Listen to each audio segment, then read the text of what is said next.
All right, question. How does a person gain weight in order to play a sport or something like that? All right, somebody asked me that question, so I'm gonna go ahead and answer it because that's a great question right there. Okay, now everybody's body is a little bit different, but they came out with this. They did this study many years ago about the somatotypes, and what that basically means is that there are basically 3 types of body types throughout all mankind. Now, I think there's there's a few more than just 3, but for the most part, the way they consider that to be is like this. There's one person who's considered an ectomorph, which would be a thinner person. Think of somebody like Michael Jordan, but a little skinnier than Michael Jordan. Then there's somebody called a mesomorph, who's naturally muscular and things like that, and it's easy for him to put on body weight. A typical image of a mesomorph would be your typical bodybuilder, you know, or Arnold Schwarzenegger, because even amongst bodybuilders, there are different body types. But so think of Arnold Schwarzenegger when you think of a mesomorph. Then they got an endomorph. Now, an endomorph would typically be somebody whose body is a little bit softer. So for that person right there, think of an offensive lineman in NFL.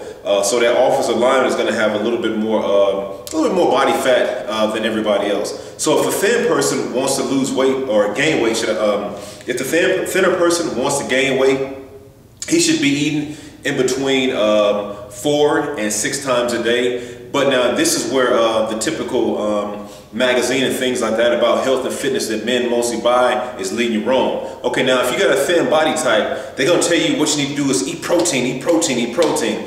I'm telling you this, you don't need to eat all that protein and stuff like that. What you actually need to eat, if you are a naturally thinner person, you need to focus on carbohydrates. The reason why is carbohydrates is your body's primary selected source of fuel. So that's going to be the source that your body pulls from first. So if you eat more carbohydrates than your body uses, what's going to happen is the proteins and things like that you eat is going to be conserved, and it's going to more likely be used for the purpose of gaining muscle.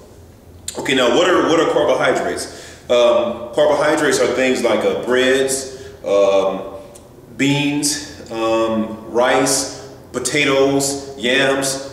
Most vegetables are carbohydrates also. So if you want to gain weight and you've got a thinner body type, you want to focus, number 1, on getting your carbohydrates. The second thing you want to get a good healthy amount of is natural fats. Okay, natural fats is going to be most animal fats and things like that, like the fats that's found in eggs, the skin on chicken and stuff like that. Don't be too afraid to eat that stuff right there, because if you're eating clean, for the most part, those fats that you get aren't going to be too bad for your body, but just don't overdo it, but don't shy away from it. It's good to eat those fats because fats contain more calories per gram than anything else. 1 gram of fat contains 9 calories, so you're going to need that fat in order to preserve that protein. And the third most important thing that it is for you to eat is going to be that protein itself. So you want to, number 1, focus on your carbohydrates. I gave you a quick list of those as I was answering this question right here. Number 2, get your fats. Animal fats are not really that bad for you so long as you don't overdo it. The fats found in eggs. Don't be one of those people that separate your eggs and things like that. Go ahead and eat the whole egg. And also you want to eat a peanut butter. Peanut butter is another really good source of fats, and also olive oil. That's another good source of fat as well. And number 3, you want to make sure you're getting a good amount of protein as well. But don't focus on protein. That's a big mistake if you got a thin body type. Focus on your carbohydrates, then your fats, then your proteins. The common saying is that you want to get 1 gram of protein per pound of weight. But if you're naturally thinner, that works well for you. But if you don't get quite 1 gram per pound of body weight, that's okay so long as you're getting a good amount of carbohydrates and a good amount of fat. Then you're going to see that you're going to gain weight. But make sure you're eating at least 4 to 6 times a day. Most likely, I want to see a person eating 6 times a day in order to go ahead and gain that weight if they're a little slimmer.